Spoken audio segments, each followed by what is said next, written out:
कोई भी जो बीज है उस बीज की एक प्रोसेस है। ध्यान से सुन लो, ठीक है? क्या सुन रहे मुझे? हर एक बीजों की एक प्रोसेस है और उस प्रोसेस के आधार पर ही आने वाले समय में अगर आप देखोगे तो उस प्रोसेस के आधार पर आपके पास अनाज आएगा, आपके पास गेहूं आएगा, आपके पास वो हर चीज जिसको आप बोते हो वो उसी दिन नहीं मिलती है, उसका एक समय होता है, उसकी एक प्रोसेस होती है, ठीक है?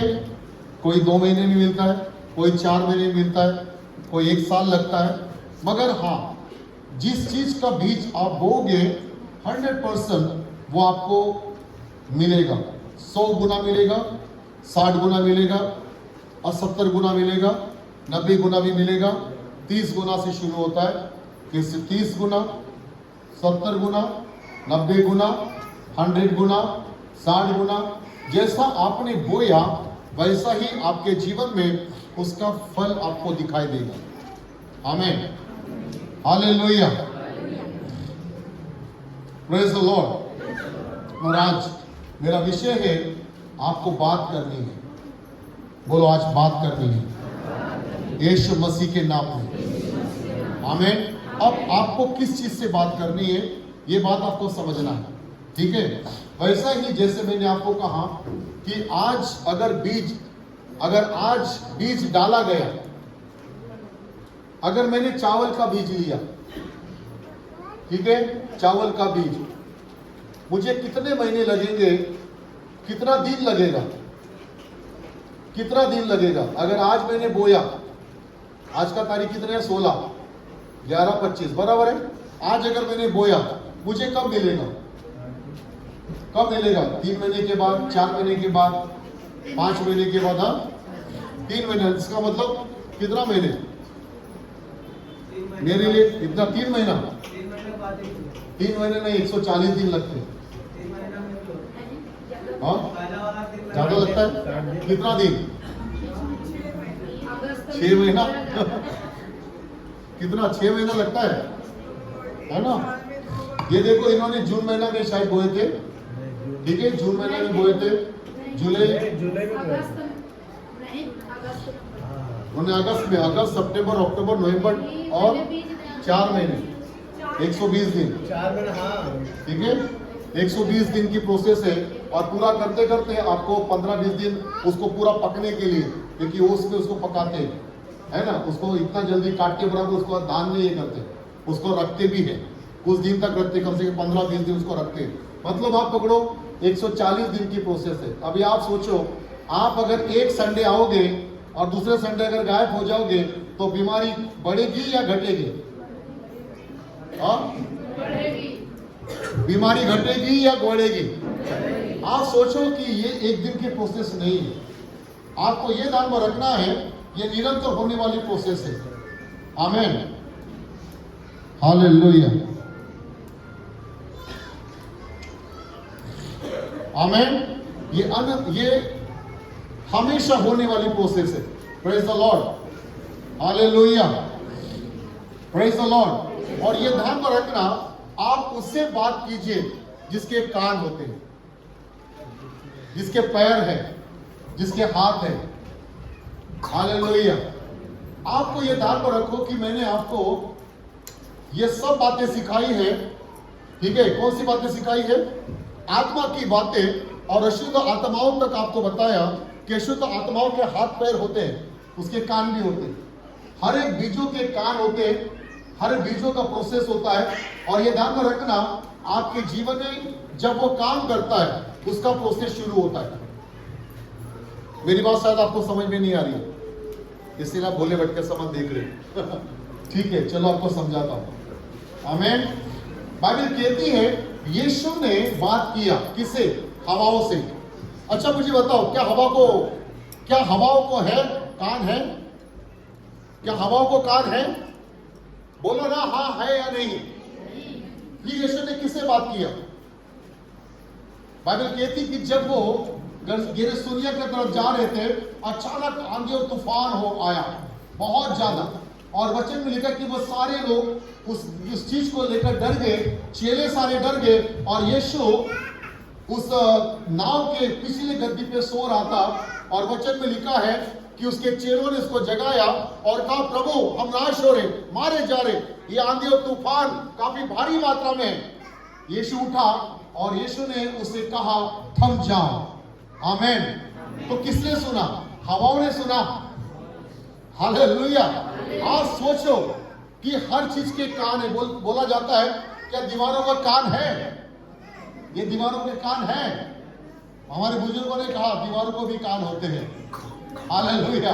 आप समझ रहे कि ये ध्यान में रखना, दीवारों को भी कान है, हवाओं को भी कान है।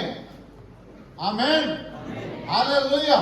ये बात आपको समझना है कि ये जो प्रोसेस है जो आपके पीछे आई है, ये जो सामर्थ आपको कमजोर करने के लिए आई है, उसके पीछे एक अद्भुत राज है।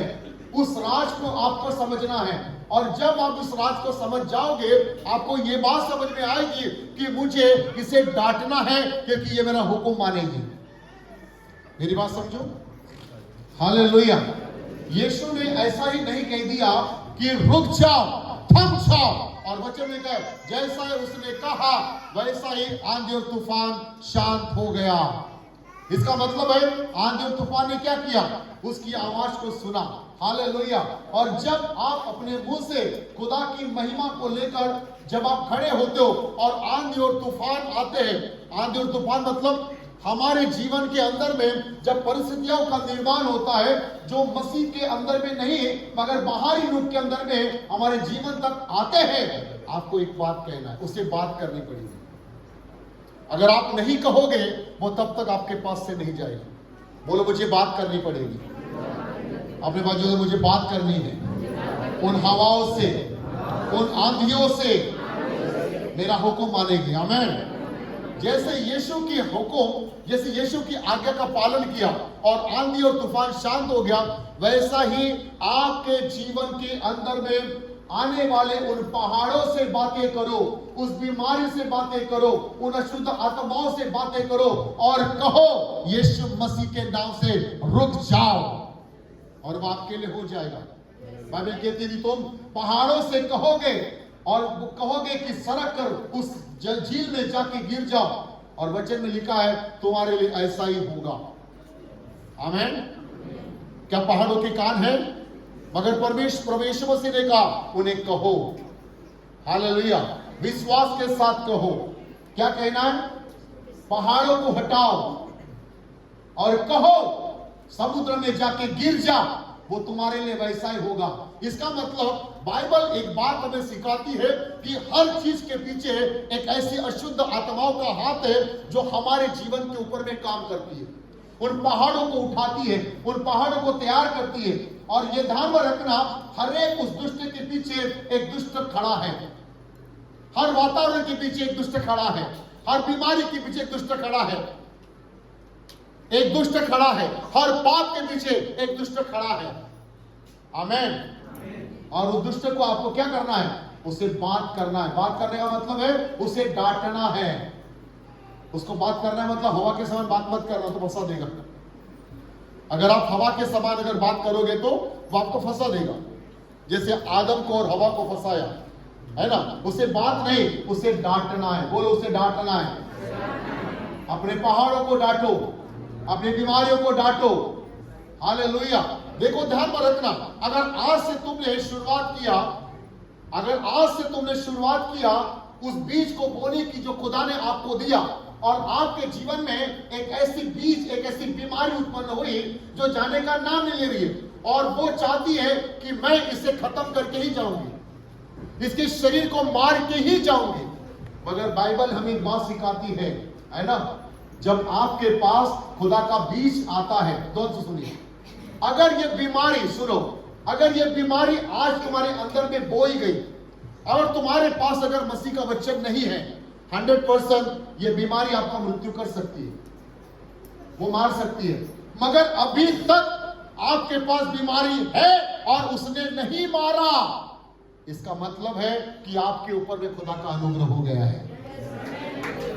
आमेन, हालेलुया। इसका मतलब ये है कि खुदा का अनुग्रह आपके ऊपर में है। अगर वो चाहती, वो बीमारी आपको कब से कभी भी खत्म कर सकती थी, मगर उसने अभी तक आपको जिंदा रखा, आपको नहीं मारा। इसका मतलब उसका अंत है। हालेलुया, बोलो उसका अंत है। अब क्या करना पड़ेगा? आपको उससे बात करनी पड़ेगी। आमेन, हालेलुया। और आपको कैसे बात करोगे? उस बीज को लेकर बात करना जो परमेश्वर का वचन है। वचन में लिखा है, ये लिखा है, ये लिखा है। और जब आप इससे बात करते हो 100% वो वचन के द्वारा निकाली जाती है। आमेन, आमेन, हालेलुया। तो ये बात ध्यान में रखना, उन पहाड़ों से, उन आंधी तूफान से, है ना, बाइबल कहती है हवाओं के कान है, हवाओं के कान है, बादलों के कान है, हर चीज के कान है। क्यों? क्योंकि उसके पीछे कोई खड़ा है। और ये ध्यान में रखना, उसके पीछे जो खड़ा है, जब आप उसे डांटोगे 100%। शैतान सांप नहीं है और सांप शैतान नहीं है। अगर आज दुनिया में कितने सांप हैं, तो क्या वो सभी सांप शैतान है? नहीं, शैतान सांप नहीं है। मगर शैतान ने क्या किया? अपनी गंदी आत्मा, अपना स्पिरिट जो है, आत्मा, उसके अंदर में डाल दिया। और वचन में लिखा है वो उसे बात करने लगा। आमेन, हालेलुया, प्रेज द लॉर्ड। जैसा हम जीवन जीते वैसे सांप भी जीवन जीते। जो सांस हम लेते हैं वैसा ही वो भी सांस लेता है, वैसा ही जीता है। मगर ये ध्यान में रखना, वो सांप के शरीर का उपयोग करने वाला कौन है? शैतान। उसके पीछे कौन है? उसके अंदर कौन है जो उसे बात कर रहा है? ध्यान में रखना, शैतान के अंदर में जो सांप है, सांप के अंदर में जो शैतान है, वो स्त्री से बात कर रहा है। सांप नहीं बात कर रहा है, सांप बात नहीं कर रहा है, वो बात कर रहा है। हालेलुया। ये बात आपको समझना है कि सांप तो अभी तक कोई ऐसे सांप देखा आपने कोई बोलते हुए? आपने कभी देखा कोई सांप बोलता हुआ? नहीं, अभी तक मैंने तो आज तक अपने पूरे उम्र में तो नहीं देखा। शायद आपने देखा होगा, नहीं मुझे नहीं पता। कभी किसी ने देखा सांप को बोलते हुए? नहीं। आमीन, हालेलुया। तो ये बात आपको ध्यान में रखना है, आपको बात करनी है यीशु मसीह के नाम से, उन चीजों से। हालेलुया। वो भी आपसे बात करता है, जैसे हवा के साथ उसने बातें किया, वैसा ही वो भी आपके साथ बात करना चाहता है। आमीन। मगर ये ध्यान में रखना, आपको उसे हराना है यीशु के नाम में। आमीन, हालेलुया। तो ये बात आपको ध्यान में रखना, आपको बात करनी है उन चीजों से जो शैतान के द्वारा है। हालेलुया। मगर ये कि उन बीजों को जो परमेश्वर ने आपके अंदर में डाला है, वो बीजों को आपको लेना जरूरी है। जब वो बीज आपके अंदर में काम करते हैं और वो बीज की प्रोसेस जब शुरू होती है, 100% जो कोई भी बीमारी हो, जो कोई भी आंधी तूफान हो, 100% वो आपके जीवन से जाएगी, चाहे कोई भी प्रोसेस हो। एक प्रोसेस के अंदर में रहो। अगर बिना प्रोसेस के आप जाओगे, आप कहोगे कि आज मुझे नहीं जाना है, कल अगले बार जाऊंगा, अगले बार जाऊंगा। ये आपके जीवन की सबसे बड़ी वीकनेस है।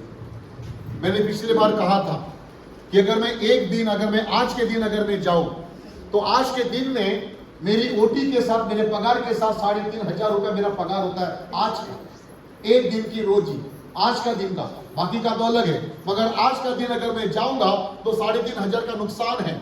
तो मैं क्या करूं? क्या मैं वहां जाऊं? नहीं। आमीन। मुझे परमेश्वर का राज्य फैलाना है। हालेलुया। मुझे प्रभु के अंदर में चाहे मेरा नुकसान कितना भी हो जाए, मुझे कोई परवाह नहीं, मगर ये कि परमेश्वर का राज्य आज के दिन जो परमेश्वर ने मुझे दिया है, उसका राज्य फैलता जाए यीशु के नाम में। Hallelujah, praise the Lord. धन आशीष नहीं है। धन जो यहोवा की ओर से मिलता है वो आशीष है, धन आशीष नहीं है। तुम धन के द्वारा कितने भी बड़े किए जाओगे, वो धन आपको आशीष नहीं है। मगर ये ध्यान में रखना, धन जब यहोवा की ओर से आपको मिलता है वो आशीष है। वो आशीष नहीं है जो आप कमाते हो। आमीन। वो कमाते हो वो आशीष नहीं है। जो यहोवा की ओर से मिलता है वो आपकी आशीष ठहराई जाती है। बोलो, जो मैं कमाता हूं वो आशीष नहीं है, मगर जो उसकी ओर से मिलता है वो मेरी सबसे बड़ी आशीष है। हालेलुया, प्रेज द लॉर्ड, आमेन। ये बात आपको ध्यान में रखना। मरकुस की पुस्तक उसके 4 अध्याय में उसके 35 से लेकर 41 वचन के अंदर में आप इस बात को देख सकते हैं। और वचन के अंदर में एक बात दी गई है मरकुस की पुस्तक के अंदर में कि यीशु उस आंधी और तूफान को क्या करता है? आंधी और तूफान को क्या करता है? शांत करता है। आमीन, हालेलुया। यीशु ने बीमारी से भी बात किया, है ना? यीशु ने किससे बात किया? यीशु ने बीमारी से भी बात किया। Praise the Lord. निकाले मत्ती की पुस्तक उसका 9 अध्याय, निकाले मत्ती उसका 9 अध्याय, पढ़िए। Thank you Jesus, hallelujah. ओ रीबा शदारा। यीशु ने बीमारी से बात किया। मत्ती की पुस्तक 9 अध्याय 35 से लेकर 38 वचन। कोई पढ़ सकते हैं जी? इसका आवाज चालू करो। अरे वो रितेश, ये माइक दे दो, वो चालू करो। हाँ, वो चालू करो।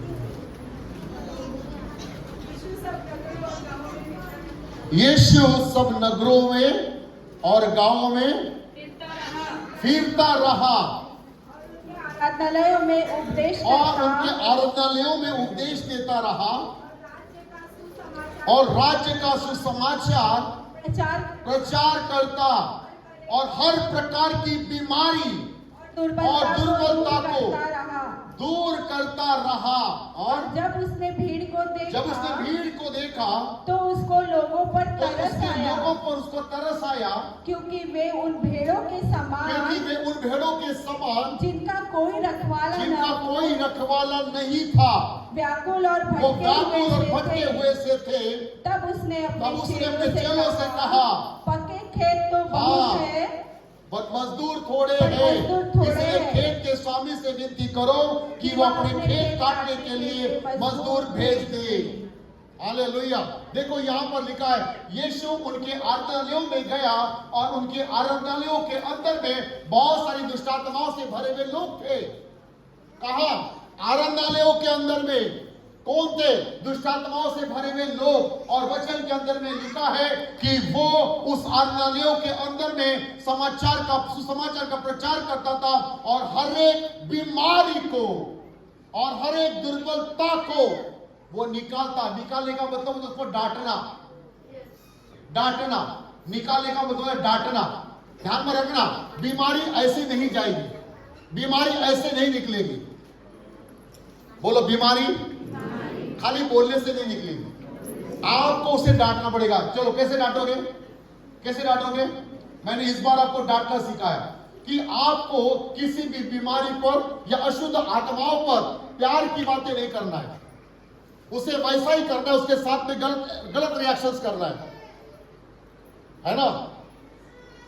सीधी बात, उधर क्या देख रही है? हमेशा उसको डांटते रहना, उसके साथ किसी प्रकार का प्यार का व्यवहार नहीं करना। अगर आपने शैतान के साथ में प्यार का व्यवहार किया तो आपको प्यार से बराबर ये करेगा। आपको उसके साथ में किसी भी बीमारी को आपको क्या करना है? प्यार का व्यवहार नहीं करना है। उस बीमारी को, उस दुर्बलता की आत्मा को जो उस बीमारी के पीछे खड़ी है और जिसने अपना बीज बोया है, मैं आपको धीरे धीरे वहां लेके जाऊंगा। बिल्कुल आराम से बैठिए और आज आपको ये बात समझ जाओगी और हम लोग बाद में अंगीकार करेंगे यीशु के नाम में। और इसलिए शुरुआत से परमेश्वर का वचन को सुनो जो मैं आज बता रहा हूं आपको, और 100% आप में से बहुत से लोग छुटकारा पाएंगे। आमेन, हालेलुया, प्रेज द लॉर्ड। और वचन लिखा है वो उनकी आराधनालयों में गया और आराधनालयों में उसने क्या किया? बाइबल कहती है उसके आराधनालयों में उसने प्रचार किया और हर बीमारी को डांटा, हर दुर्बलता की आत्मा को हर शरीर के अंदर से निकाल दिया। Praise the Lord, hallelujah. और ये ध्यान में रखना, परमेश्वर ने आपको बुलाया, इसीलिए बुलाया ताकि आप बीमारी पर अधिकार करें यीशु के नाम में। बोलो, परमेश्वर मुझे अधिकार दिया गया है मुझे प्रभु में अधिकार दिया गया है। हर शैतान को काटने का और बीमारी को निकालने का मेरे पास अधिकार है। मैं राज करने वाली आत्मा हूं और मैं किसी भी अशुद्ध आत्मा को यीशु मसीह के नाम से मैं गिरफ्तार कर सकता हूं। हालेलुया। और ये ध्यान रखना, आपको अशुद्ध आत्माओं के साथ में प्यार का व्यवहार नहीं करना है। आप किसी भी बीमारी को आप धीरे धीरे, प्रभु मुझे चंगा कर दो प्रभु, नो, ये बिल्कुल गलत प्रार्थना है। ये प्रार्थना ही गलत है। मुझे चंगा कर दो प्रभु, करो ना प्रभु, मुझे चंगा कर दो ना प्रभु। आप रोते रहो, पूरा मटका भर लो, आप चंगे नहीं होंगे। उसे बात करनी पड़ेगी, उसे डांटना पड़ेगा, उसे निकालना पड़ेगा, उसे आदेश देना पड़ेगा, उसको कमांड देना पड़ेगा, तो in the name of Jesus, यीशु के नाम से। और जब आप उसे डांटोगे, मालिक बोलेगी, वो बीमारी का मालिक कहां जाए। अगर आपको लगता है कि बाजू वाले आपको ज्यादा परेशान कर तो बोलेगा क्या उसके ऐसा नहीं करना कभी आप प्रभु के लोगों। अगर बाजू वाले के साथ आपका बराबर रिश्ता नहीं है तो आप ये मत बोलना जा मेरे बहू के अंदर में, क्योंकि मुझे सताती हो जाएगा। हाँ, ऐसा मत बोलो। हालेलुया, प्रेज द लॉर्ड, आमीन। तो ये बात आपको ध्यान में रखना है, वो जहां से आती है, उसका जहां से आना जाना है, वहां से आपको उसका जो रास्ता है वो आपको बंद करना है। हालेलुया। जहां से वो बीज, देखो ध्यान में रखना, वो कब, देखो हर चीज का एक लक्षण है। सुनो, जब बीमारी आपके पास आती है, वो कब बोई गई आपको नहीं पता, मगर जब वो बोई गई उस समय आप आत्मा में नहीं थे, आप कलीसिया के अंदर में नहीं थे। जब वो आपके अंदर में बोई गई, आपका जीवन खुदा के अंदर में नहीं था, और तब जाके वो आपके अंदर में आई। अगर आप खुदा में होते और आप परिपूर्ण होते, पवित्र आत्मा से भरे हुए होते, वो आपके अंदर में नहीं होती। मगर जब आपका रिश्ता परमेश्वर के साथ में कमजोर होता है, जब आपकी आत्मा की रीति पर आप परिपूर्ण नहीं होते हो, वो आपके अंदर में बीज बोने की कला है उसकी वाली। बाइबल कहती है, चलो हम पढ़ सकते, मेरे साथ निकालो मत्ती की पुस्तक, उसका 13वां अध्याय है, उसका 24 से लेकर 30 वचन पढ़िए। ध्यान से सुनिए, अब ध्यान से सुनिए। अब हम उस जगह पे जा रहे हैं, ठीक है। और आज आपको समझना है, चाहे आप पढ़े लिखे नहीं हो, कोई बात नहीं, चलेगा, मगर मेरी बात सुनो, ध्यान से सुनना। पढ़े लिखे नहीं होंगे कोई बात नहीं, मगर आज आप सुनोगे तो आपको समझ में आएगा, अरे ये बात है क्या, मैंने सोचा ये बीमारी तो मेरा नुकसान कर देगी, मुझे मार डालेगी। ध्यान में रखना, अगर वो तुम्हारे शरीर में आई, ठीक है, उसको जाना भी, जहां से आई है वहां से वो जाएगी भी। बोलो, जहां से आई है वहां से जाएगी। Hallelujah, praise the Lord. चलिए, कैसा होता है, चलिए पढ़ेंगे। हाँ जी, 13वां अध्याय। यीशु ने उन्हें एक दृष्टांत दिया। यीशु ने उन्हें दृष्टांत दिया, स्वर्ग का राज्य मनुष्य के समान, उस मनुष्य के समान है जिसने अपने खेत में अच्छा बीज बोया। सुनो, स्वर्ग का राज्य ये है कि जिसने अपने खेत में अच्छा बीज बोया। अच्छा तो बोया, जहां को यहाँ पे एक बीज दिया है, कौन सा बोलो, अच्छा बीज। आगे बढ़िए, अभी आपके आगे पर जब लोग सो रहे थे, परमेश्वर के यहाँ पे आपको हमेशा ये बात सिखाई जाती है, यहाँ पे आपको अच्छा बीज आपके अंदर में डाला जाता है। मगर जैसा ही चर्च के बाहर जाते हो, सारी आत्मा भूलकर सब भूल जाते हो। हाँ, यहां पे बड़े आत्मिक दिखाते हम लोग, और जैसे बाहर गए फिर से हम लोग अपनी दुनिया में चले जाते हैं। वही स्वभाव, वही बातें, वही विचार, मानसिक तरीके से हम लोग मनुष्य बन जाते हैं, और जैसे कलीसिया के अंदर में आते हम बहुत धार्मिक और आत्मिक बन जाते हैं। सुनो ध्यान से, ये शैतान को आपकी कमजोरी पता है। सुनो, शैतान को आपकी कमजोरी पता है, वो जानता है कि तू कलीसिया के अंदर में अगर नहीं मिले तो मुझे बाहर गेट के बाहर जरूर मिलेगी। क्यों? क्योंकि उसको आपका स्वभाव पता है, उसको आपके विचार पता है कि तू यहां आती है तो धार्मिक दिखाती है और जैसे बाहर जाती है तो इंसान बन जाती है। हाँ? क्या आप में स्वभाव है? और अशुद्ध आत्मा आपकी कमजोरी को जानता है और जो कमजोरी आपकी है वो उसके ऊपर में आपको अटैक करता है। मेरी बात समझो, मैंने अच्छी स्टडी की है इसकी, अच्छी स्टडी की। बीमारी ऐसे नहीं आती, अशुद्ध आत्माएं ऐसे नहीं आती है। ये बात ध्यान में रखना, वो आपके सबसे प्रॉपर कमजोर चीजों को मारेगी। ध्यान में रखना। सुनो, बाइबल कहती है कि जब तक हवा को ये बात बता थे कि इसको नहीं खाना है, इसको नहीं छूना है, तब तक उसने नहीं खाया, तब तक उसने नहीं किया। मगर प्रतिदिन वो आता गया, आता गया, आता गया। अरे तू खा तो सही, परमेश्वर आप जानता है कि तू नहीं मरेगी, मैं तुझे गारंटी देता हूं, मैं तेरी पूरी वारंटी गारंटी सब देता हूं कि तू नहीं मरेगी। उसको इतना विश्वास दिलाया और वचन में लिखा है उसने उसकी बात पर विश्वास किया। जब पूरी वारंटी और पूरी गारंटी दिया, वारंटी भी दिया और गारंटी भी दिया, और जैसा ही उसने झूठ कहा, उसके झूठ के बहकावे में हवा फंस गई और वचन में लिखा है उसने वो बीज जो परमेश्वर ने खाने के लिए मना किया था उसने उसको खाया। हालेलुया। और क्या हो गया? जैसा उसका पति आया, क्योंकि वो रोज वो बातें करती थी और वही बातें वो जाके अपने पति को जाके बहलाती थी। अब वो कई साल हो गए, उनका प्रेम ज्यादा बढ़ गया, जीने मरने की कस्में खाई दोनों ने। और वचन में लिखा है आदम को भी दिया, हालेलुया, है ना, जीने मरने की कस्में खा लिया। और आगे फिर क्या हुआ? बोला कि तू खाई तो मुझे भी दे दे, है ना। और वचन लिखा है दोनों ने खाया और दोनों पाप में गिर गए। परमेश्वर की महिमा की जो चादर वचन में लिखा, वो दोनों नग्न थे परंतु लजाते नहीं थे। क्यों? क्योंकि खुदा की महिमा की चादर उनकी आंखों के ऊपर में थे, उन्हें ढका हुआ था। और जैसा ही वो चादर हट गई, जैसा ही वो महिमा उठ गई, उनको पता चला हम नग्न हैं। हालेलुया। मैंने कहा ना, आदम के अंदर में भी आज से बात होगी, आदम के बाहर में भी बात होगी। ये बात आपको समझना है। कहां पे आपको सुनो, वचन में दिया गया है कि जिसने अपने खेत में, मैं खेत हूं और मुझे रोज हर संडे के दिन अच्छा बीज मेरे अंदर में डाला जाता है। मेरे अंदर में बुरा बीज नहीं बोता, मगर कब? पर जब लोग सो रहे थे।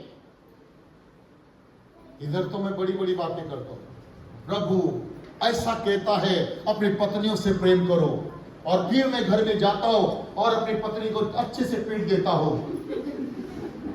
हाँ, हालेलुया। अगर मैं अपनी पत्नी को अच्छे से पीट देता हूं और मैं यहां पे कलीसिया बोलता हूं ओह प्रभु का धन्यवाद, हालेलुया, आइए हम सब अपनी पत्नियों से प्रेम करें।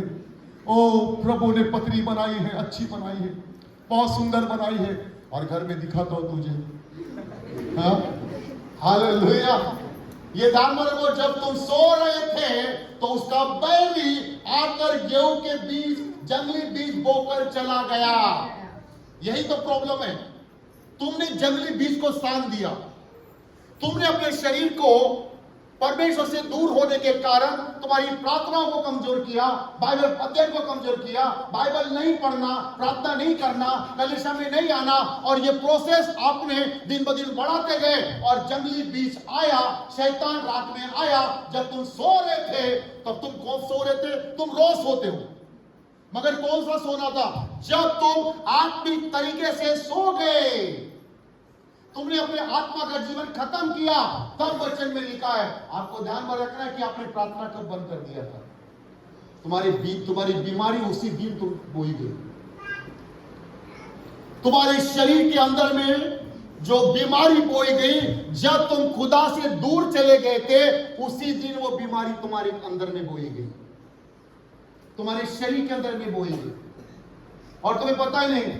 और बाद में जैसे जैसे वो बीज बढ़ता गया, ध्यान में रखो, सुनो, आज मेरे हाथ में केवल ऐसा बीज है, बस यही है। सबको दिख रहा है? सब दाने हैं, दाने, सिर्फ दाना है। मैंने उसको जमीन के अंदर में बोया, मैंने रोज इसको पानी दिया, अब ये उठकर बाहर आ गई एक छोटे से पौधे के रूप में। ठीक है, आ रहा है? सारे बीज उतर कर आए। ठीक है, बोया कब? बोया कब? आज कुछ दिन के बाद। सुनो, आज तुम जब सो रहे थे तो शैतान तुम्हारे अंदर में आया, तुम्हारे बीच में बीज बो गया और चला गया। अशुद्ध आत्मा ने तुम्हारे अंदर में क्या किया? अपना बीज बोया और वो चला गया। और वचन में लिखा है कुछ दिन के बाद उसका भी बीज बढ़ने लगा। पता नहीं रात में किधर सोई थी, क्या किया, ओ इधर ही पकड़ लिया। और बाद में पता चलता है, ठीक है, अब बाद में पता चलता है, अब रोज अच्छा बीज बोते, अच्छा बीज खाते। ये रोज का बीज है। अभी हमारे घर में, हमारे परिवार में मृत्यु हो गई, 2 मृत्यु, पहले मृत्यु हो गई, वो भी हमारे दामाद थे और ये भी हमारे दामाद है। दोनों दामाद मर गए। भले अलग अलग, हमारी बुआ के अलग अलग है ना, दामाद है, मगर एक मरा तो वो तंबाकू से मरा और दूसरा मरा वो भी तंबाकू से ही मरा। रोज बीज, रोज।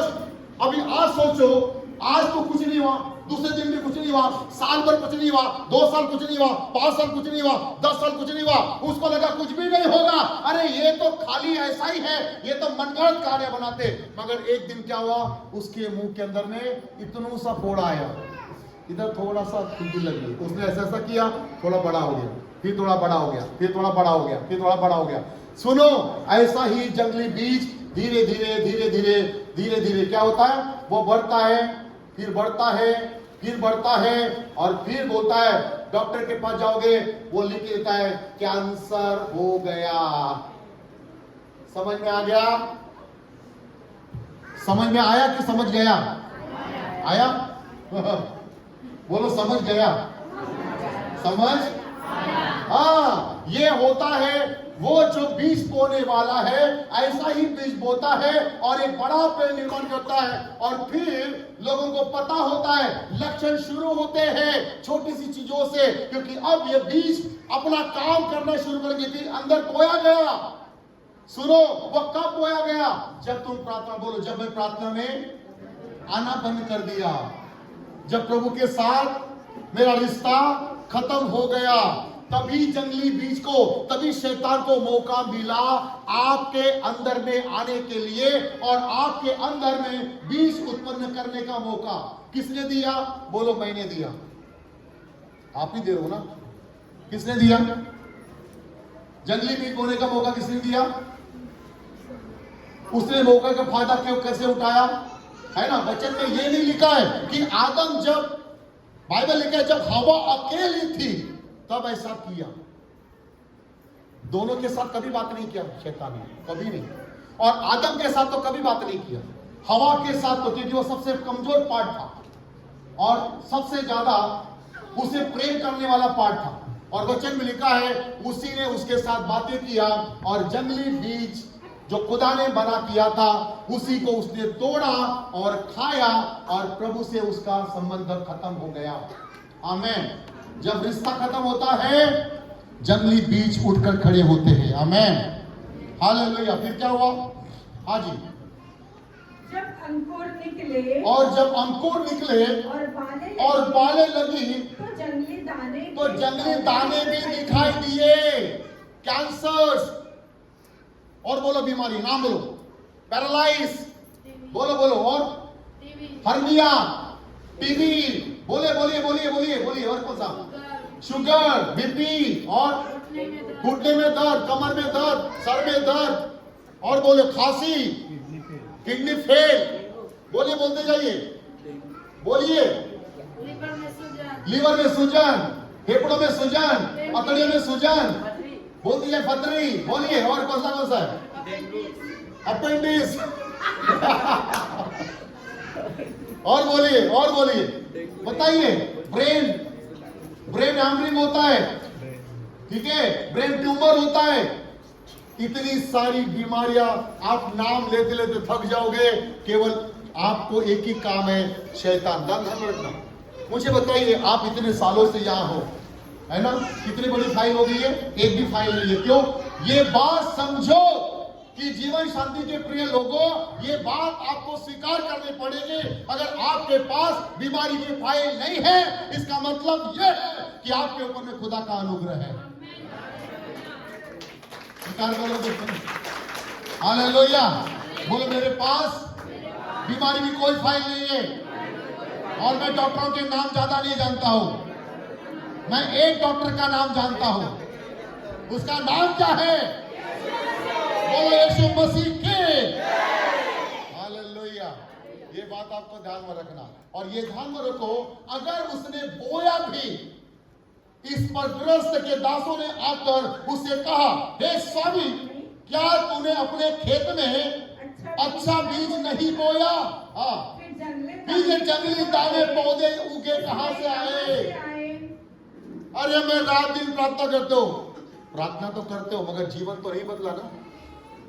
स्वभाव तो वही है, भाषा भी वही है, व्यवहार भी वही करते हो जैसे अन्य जाति के लोग करते।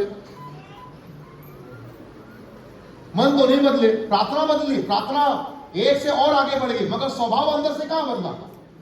आत्मिक तरीके से आपके अंदर में उस आत्मा ने कभी, अभी तक आपके अंदर में उस आत्मा ने कभी प्रवेश नहीं किया। कभी आप उस आत्मा के अंदर में परिपूर्ण होते नहीं गए। आपका स्वभाव तो वैसा ही है जैसा पहले थे, जैसा दिखाई देते थे। बस ये है कि थोड़े शांत हो, बस, और कुछ नहीं हो, ज्यादा फर्क नहीं हो। अभी तो मेरा मन कर रहा है कि तुम करो, क्या करो, क्या मन कर रहा है, मार डालो इसको। हाँ, स्वभाव नहीं चेंज हो, और वही तो तुम्हारा सबसे बड़ा कमजोरी है। आमीन, हालेलुया। आप उससे फाइट करनी पड़ेगी। मैंने कहा आप उसको फाइट करना, और इसीलिए कहा मैंने आज आपको ये बोल रहा हूं कि आप उससे बात करना है, आपको उस बीमारी से बात करना है। क्योंकि इस जंगली बीज के पीछे, उस बीमारी के पीछे क्या है? साइंस नहीं कहता है कि वो कहां से आता है, मगर ये कि वो जब बोया गया, उसका फल जब उत्पन्न हुआ, उसने, डॉक्टर ने बोला, दिस इज द कैंसर। ये क्या है? हर्निया। और ये क्या है? थायराइड्स। और ये क्या है? ध्यान में रखो, हमारे यहाँ थायराइड किसको हुआ था? थायराइड हमारी सिस्टर को हुआ था, खत्म हो गया। आमीन। क्यों? कितने सालों से वो दवाई ले रही होंगी थायराइड की, कितने सालों से ले रहे थे, मगर जब यहाँ आई, अब उसके पास कोई थायराइड की बीमारी नहीं है, क्योंकि वो रेगुलर हर कंटिन्यू प्रभु में बढ़ती जा रही है। आमीन। और पिछले बार उसने कहा था कि मैं इतने विश्वास तो नहीं हो, मगर मैंने किसी के लिए विश्वास के साथ प्रार्थना किया और वो भी चंगा हो गया। हालेलुया। तो ये बात आपको समझनी है, ये बात आपको समझनी है कि जंगली बीज बोने वाला कब बोता है? जब वो रात में, जब आप सोते हो, जब आपका आत्मिक जीवन सो जाता है, जब आप प्रार्थना में सो जाते हो, जब आप आत्मिक तरीके से उठते नहीं हो, उसी समय उसको मौका मिलता है कि वो आपके अंदर में बीजों का निर्माण करे। क्या आप सब सुन रहे हो? मेरी बात समझ में आ रही है आपको? आमीन। मरकुस की पुस्तक 4:3 क्या बोलता है? मरकुस की पुस्तक 4:3।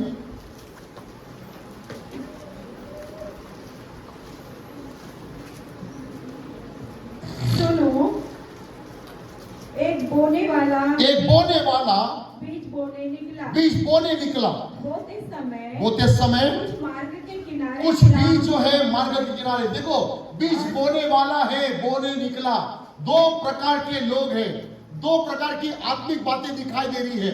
एक परमेश्वर की ओर से है और दूसरा भी है, वो भी बोता है और ये भी बोता है। बोने वाला बीज बोने निकला। अब वो कौन सा बीज आपके अंदर में आया? शैतान का बीज, तो बीमारी का बीज। जो परमेश्वर ने बोया, परमेश्वर बीमारी नहीं डालता है। बोलो, परमेश्वर बीमारी के बीज नहीं डालता है। क्या डालता है वो? आत्मा का बीज डालता है, चंगाई के बीज डालता है। आमीन। बोलो, अगर बीमारी के बीज है बोलो, बीमारी के बीज है तो चंगाई के भी बीज है। क्यों समझ नहीं रहे हो? अगर बीमारी आई है तो चंगाई का इलाज उसका बीमारी का इलाज है। अगर वो शैतान की ओर से है, आपको उसको डांटना पड़ेगा, तो आपको उसको निकालना पड़ेगा। Hallelujah, praise the Lord. अगर आपके पास अगर वो बीज है जो शैतान ने बोया है, आप यीशु के वचन को पकड़ लीजिए। आप यीशु की आत्मा के परिपूर्णता के वचन पकड़े।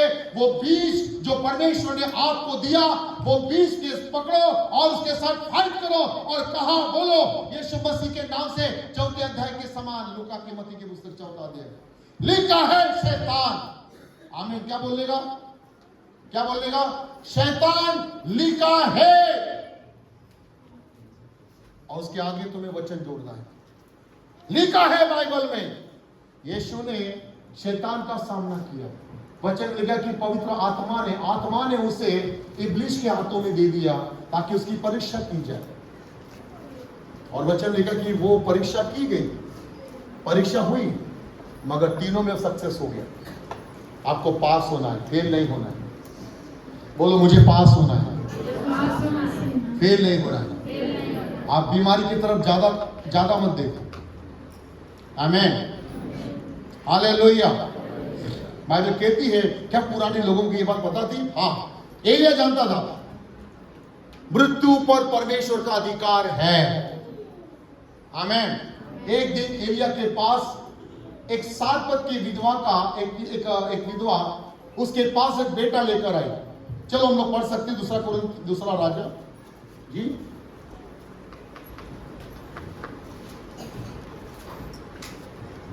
Thank you Jesus. 4 अध्याय, दूसरा राजा 4 अध्याय। मेरी बात बड़े ध्यान से सुनिए, क्योंकि अगर आज आप सुनोगे तो आपको ताकत मिलेगी। मैं आपको वो बीज देने की कोशिश कर रहा हूं जिससे आप उस बीमारी को जो आपके जीवन में है, आप उसे हरा सकते हो। आपको किसी की आवश्यकता नहीं होगी। जब आप इस बीज को ले लोगे, 100% आप उसका सामना कर सकते हैं। आमीन, यस। सुनेम वासी की स्त्री, सुनो, सुनेम वासी एक स्त्री जिसका बेटा अपने पिता के साथ में खेत में काम कर रहा था, और वचन में लिखा है अचानक उसकी तबीयत खराब हो गई। और वो स्त्री को कब मिला? वो बूढ़ेपन में मिला, बहुत समय के बाद उसको बच्चा मिला। और एलिशा ने उसके लिए प्रार्थना किया था, और एलिशा के द्वारा, उसकी प्रार्थना के द्वारा उसको बच्चा हुआ। वो बड़ा भी हो गया, जवान हो गया। वचन में लिखा कि जब अपने पिता के साथ में खेत में काम कर रहा था तो क्या हो गया? अचानक उसका सर दर्द उठा और बोला कि पिता, मेरा सर। और वो तुरंत उसको घर लेकर गया, और बाद देखा गया कि वो लड़का मर गया। सुने वासी को पता चला कि मर गया, मगर उसने कुछ नहीं बोला। उसको बोला कि जिसने ये बच्चा दिया वही उसको जिंदा भी करने की ताकत रखता है। आमीन। सुने वासी ने विश्वास किया, अगर मृत्यु का बीज है तो जीवन का भी बीज है, पुनरुत्थान का भी बीज है। हालेलुया। ध्यान में रखना, यीशु मसीह को केवल बीमारी पर नहीं, मगर यीशु मसीह को मृत्यु पर भी अधिकार दिया गया है। हालेलुया। बोलो, यीशु मसीह को बीमारी पर ही नहीं, मृत्यु पर भी अधिकार दिया गया है। आमीन। और आने वाले समय में बहुत से लोग यहां से उठ के खड़े होंगे और बीमारी को डांटेंगे और मृत्यु को हराने की कोशिश करेंगे। आमीन, हालेलुया। तुम इस सब चीजों को रिसीव करो। आने वाले समय में तुम्हारा काम बढ़ने वाला है, आत्मा का काम बढ़ने वाला है। आमीन, हालेलुया। यहाँ पे बहुत से लोग, हजारों की भीड़ आएगी और प्रभु यीशु मसीह के नाम में आशीष पाएगी। आमीन। और वचन में लिखा है, क्या हुआ? वो सुनेम वासी गई और उसने कमर बांधी, और उसने क्या किया? वचन में लिया गया है कि वो एलिशा के पास जाकर बोली। और एलिशा जब उसके पास गया, एलिशा ने क्या किया? एलिशा ने प्रार्थना किया और वो उसके शरीर पर पसर गया और उसके अंदर में जीवन का श्वास फूका, और वचन लिखा है वो बेटा जिंदा हो गया। आमीन, हालेलुया। सुनो,